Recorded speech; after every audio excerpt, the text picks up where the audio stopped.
I had a granddaughter around 4 years old that came over and asked me one time, without trying to hurt my feelings, very carefully, Grandma, do you realize your t-shirt is inside out?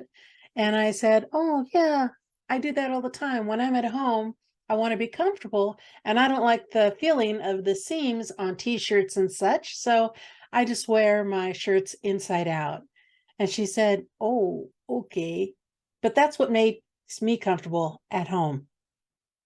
When I read this story in Genesis today, in chapter 9, it talked about how the whole dramatic story of Noah finally came to the place where the ark had settled, land was dry. He must have made a home by then because he was already planting a vineyard. He grew the vineyard, but it doesn't talk about how he's constantly in relationship with God and you hear him talking with God daily.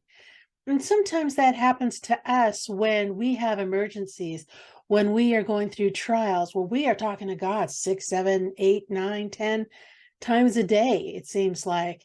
And then when things slow down and when things settle down, we're not talking to him as much.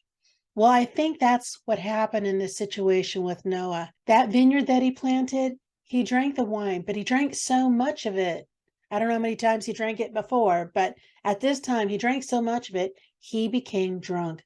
And the consequences from his drunkenness in that time was horrific. It reminded me of in those great mountaintop moments where you just feel like you and God are conquering the world, to those valleys where you may not hear his voice so loudly, that we need to stay in relationship with God no matter the circumstance. Don't get so comfortable that you walk outside maybe to pick up the package from the Amazon man and he's looking at your clothes and maybe your tag sticking out the back and thinking, she doesn't know her shirt is inside out. Remember, we need to keep our relationship close to God. He says if we draw near to him, he will draw near to us. Because he lives, it does change everything.